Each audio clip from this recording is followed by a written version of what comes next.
about to begin, and we're about to use Klal Yisrael's most powerful weapon in Tefillah, and that is the Yud Gimel Midas. We start saying it tonight, and we continue until Ne'ilah. The 13 attributes of the Rabbeinu Shel Olam's kindness. The Gemara in Rosh Hashanah Daf Yud Zayin tells us that if not for the fact that the Torah wrote them, it would be impossible for us to be able to say such a thing. This is our most powerful weapon. And this is the secret for forgiveness, the secret to Slicha v'Kapara that we're about to start the journey on tonight. Which Tzvi Meyer Zilberberg brings, B'Shem the Maral, the Chassam Sofer, that when we say Slichas, we're not just saying the words, but we're actually being accompanied by all of the tzaddikim, not only those that wrote the Slichas, but all those tzaddikim that have actually said the Slichas are accompanying us along the journey of Slichas. The truth is, I've heard this over the years, and I heard it maybe more quite recently from people all over. Oh, Slichas. I don't like Slichas. I actually hate Slichas. It's not my time of year. I don't like to be sad. It's not what I'm into. I don't enjoy it. I'm not coming. I'm not doing it. It's not for me. And I find it incredibly sad that someone was unfortunately given the wrong chinuch by some Rebbe out there that probably should have been better cleaning the floors rather than teaching Torah. And he gave the chinuch to our youth that Slichas and Yomim Noraim is a sad time. There's nothing sad about Yomim Noraim. There is nothing sad about Slichas. There is nothing sad about Rosh Hashanah. And there is absolutely nothing sad about Yom Kippur. The Heilige Baal Shem Tov HaKadosh once visited a town where the people of the town complained to the Heilige Baal Shem. The Chazan on Yom Kippur has a very interesting minhag. So the Rebbe said, what's going on? What do you mean? During El Chetz, Ashamnu Bagadnu, when we are doing Vidui, we're confessing our Averas, he starts singing. He starts a happy tune. I mean, this is ridiculous. It's Yom Kippur. We're doing Vidui, we're confessing our Averas. Why is he singing? What's going on? The Baal Shem Tov said, let me investigate. Goes to the Chazan. Said, what's Pshat? So the Chazan said, Rebbe, let me explain to you. A king has many people that work for him, many servants. You have people that prepare the food. You've got people that serve the king the food. You've got people that put the crown on the king's head. You've got people that run the government, they run the country. Well, everyone's got their job, everyone's got their thing. And everyone's happy that they have their place close to the king, working for the king, doing what they need to do. But there's also other types of people in the palace. That's the cleaners, the janitors, the people cleaning the floor, people cleaning, sweeping, cleaning the windows, whatever they have to do. They're dealing with dirt all day. That's what they're doing. Should they be depressed because all they're dealing with is dirt? That's reason to be depressed? No way. He's happy. I'm serving the king. I'm making the palace a cleaner place. That's a beautiful simcha. He's not focused on the dirt. He's focused on the king. He's focused on the palace. He's focused and he's occupied with one thing, and it's not the dirt. Continued the Chazan to the Baal Shem Tov HaKadosh. He said when a Yid does an Aveira, there's a spiritual dirt that clings to his neshama. So when he does vido and he confesses and he says, Rabbeinu Shalom, I did the wrong thing. Is he sad? Is he depressed? Absolutely not. It's not the darkness, it's not the negativity that he's focused on. It's the beauty and the light of the neshama that he has, that was given to him, and he received it from the Kisei HaKavod. That's what he's thinking about. He's cleaning that beautiful neshama for the Melech Malchei Amlachim. What could be greater than that? Yes, we're going to be b'simcha. That's a reason to rejoice. The Baal Shem Tov was so happy when he heard this, because it exemplified so much of what the Baal Shem Tov stood for and what he taught. You look at a Yid, another Yid, don't look at the dirt. Don't look at what he's done and what he's seen and what he said. Look at that neshama. And if it's true of someone else, it's even more true of yourself. Look inside yourself. Who are you? Who's the real you? Who's the emistic you? Not the guf that might have done things perhaps it shouldn't. But who's inside, concealed under that dirt? Peel the layers away. Tshuva, slichas, yomim neroin allows us the opportunity to peel away the layers that perhaps darken the illumination and the beauty of that neshama. That's what slichas is. It's the greatest simcha in the world.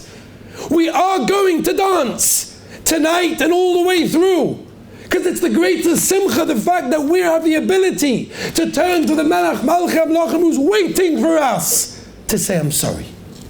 And the Rabban Shem wipes it clean. When you read through a Rambam, the Rambam says, Hilchos Tshuva Perek Zayin Halacha Dalet, Va'al yedame odam bal tshuva shu meruchak mimayles hatzadikim. If you do averes and you do tshuva, don't think that you're far from a level of tzadikim mipnei avonos v'achato sha'asa because of the averes that you did. You look down at yourself, you think, what am I worth? What can I accomplish? You know what I've done? You know what I've seen? You know what I said? You know what I heard? We think about these things and we think, okay, it's not for us. Zuk the Rambam, Ela ohu v'nechmatu lifnei haboirei. You mamish loved and cherished in front of the Rabbeinu Shalom. Ki ilu lechotam oilam. Rabbi said, tonight we have the opportunity to say to the Rabbeinu Shalom, that's it, no more. I'm a different person. I want to do tshuva. And when we say that, the Rabbeinu Shalom Kaviyachal hugs us. That beautiful neshama illuminates from one world to the other, to every part of the world. Our neshama that we have, every single one of us. I want to give you a little bit of an understanding, to appreciate who you are. There's an unbelievable Rambam. The Rambam in Hilchos Yesodei Torah Perek Hei Halacha Hei. Rabbi say it's unbelievable, this Rambam. And the Rambam is paskening halacha l'maisa.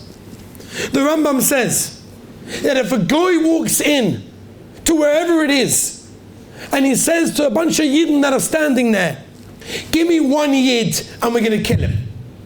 And if you don't give me the one Yid, I'm killing all of you. What's the halacha? The halacha says the Rambam, you look up the Rambam yourself. The Rambam paskins chas v'shalom, you don't give over a Yid. They all have to die. Rabbi Zil Tauber Zatzal once said over Mordik, explaining this Rambam.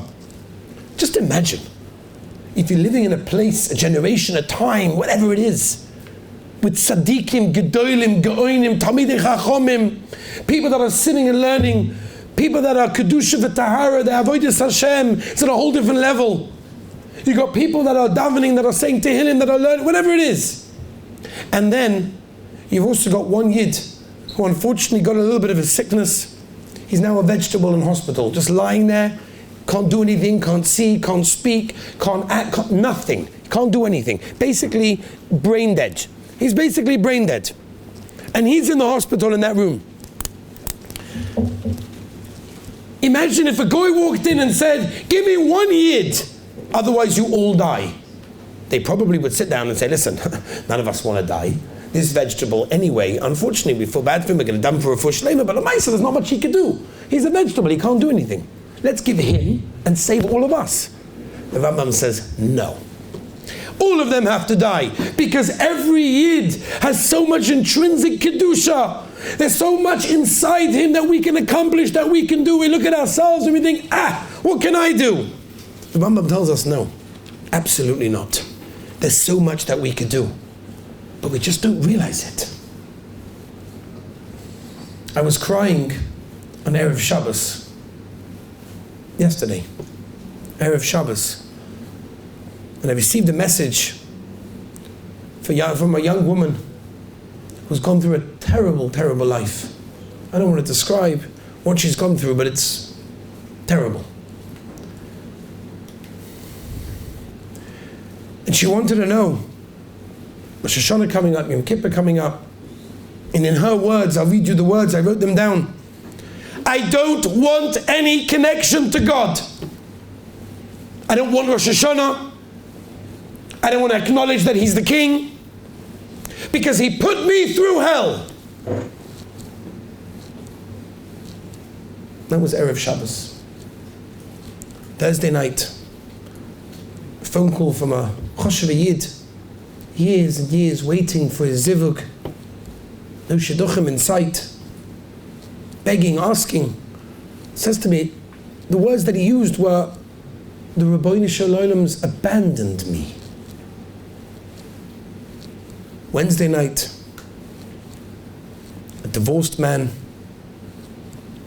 nothing inside of ever getting married. What does the Rabbeinu Shalom want from me? The list goes on. Rabbi said the list goes on. It's coming Rosh Hashanah. It's coming the day that we can be mamlich the Rabbeinu Shalom. But the first thing we need to do is to acknowledge who we are, how much we have inside of us, how much the Rabbeinu Shalom is waiting for us. We may not feel it.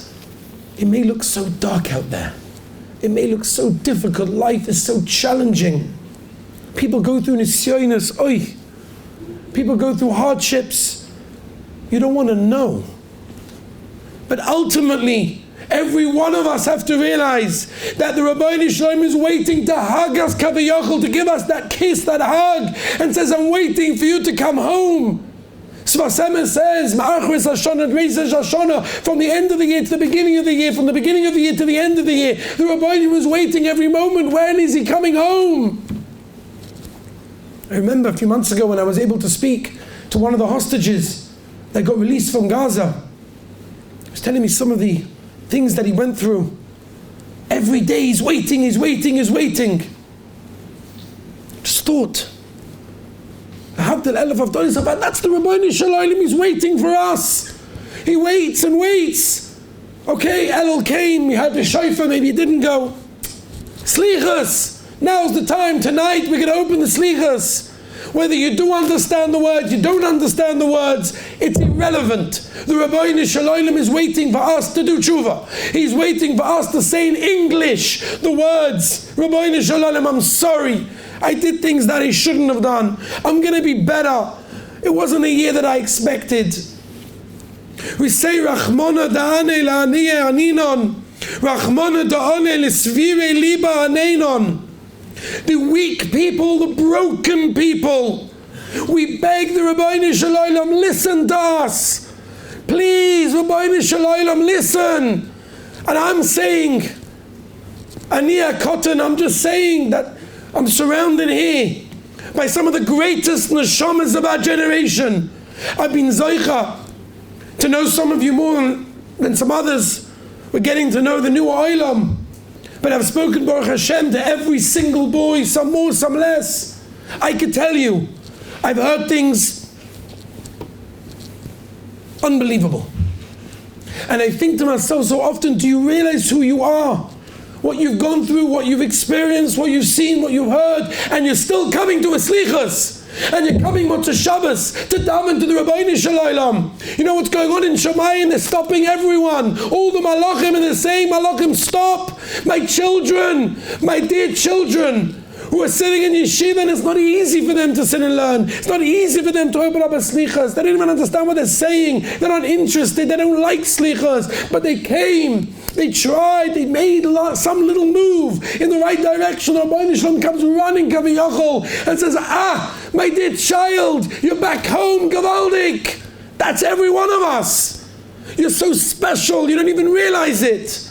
You don't realize the koiches that you have, every one of you.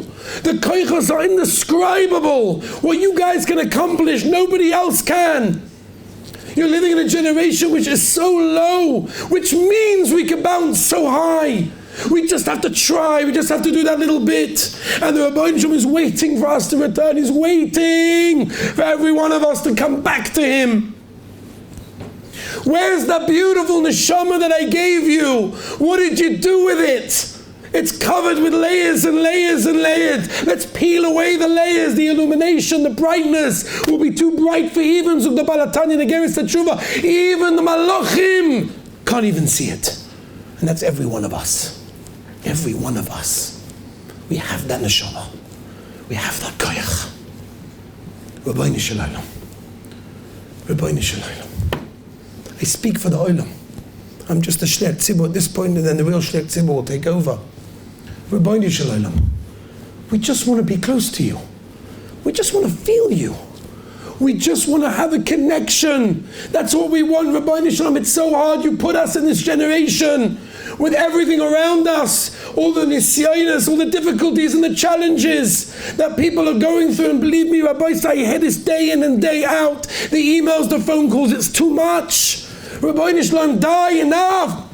How many people can wait so long for their shidduchim? How many people could wait for health when they're going through illnesses? People with parnasa issues, shalom bayis, the list goes on and on. But the Rabbeinu Shalom says, come Selichos, say the Yud Gimel Midas, and you're back home. We beg for that connection. We beg for the ability to do what we need to do.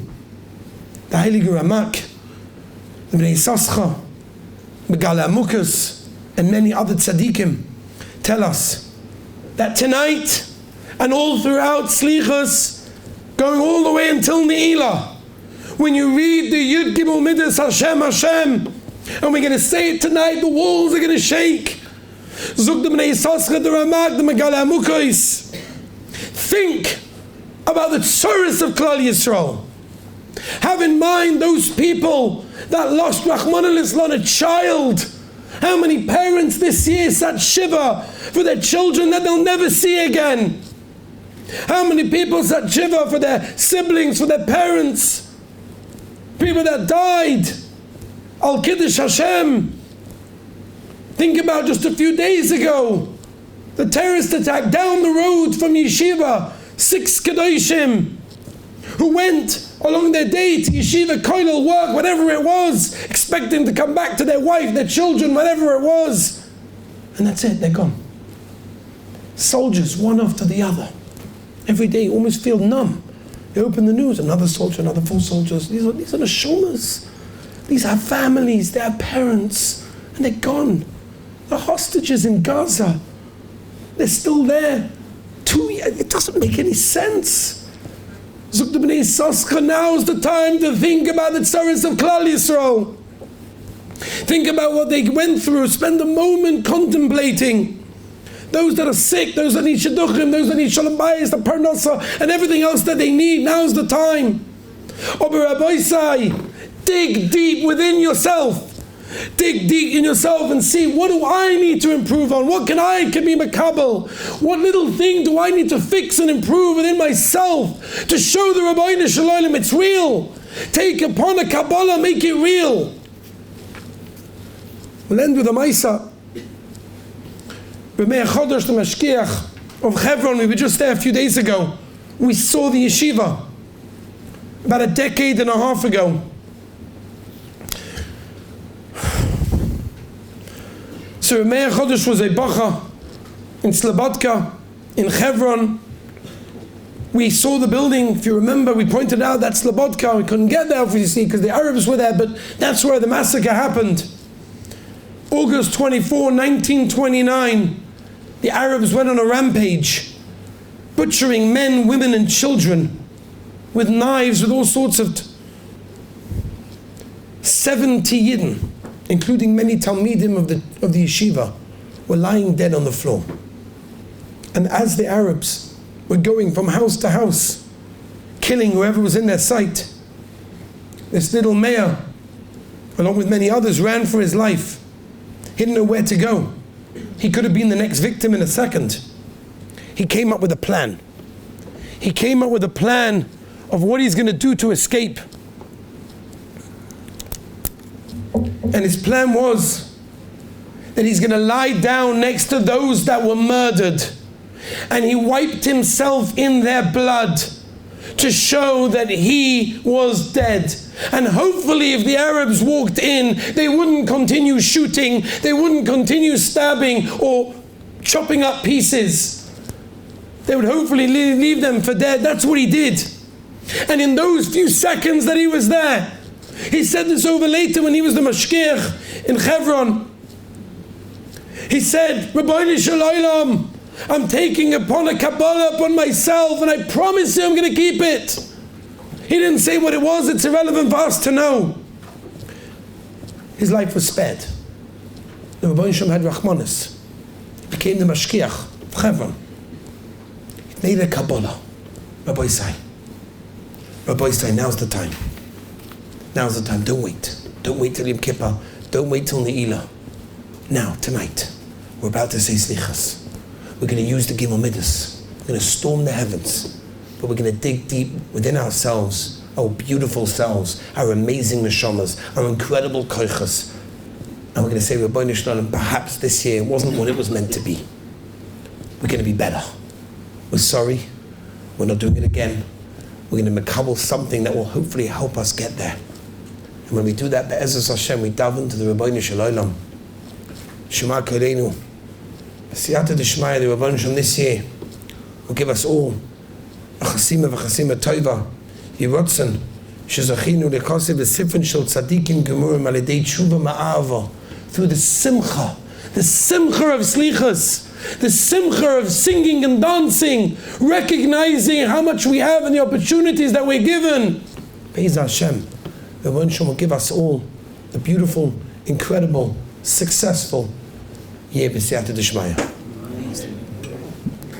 Shabbat Shmaya.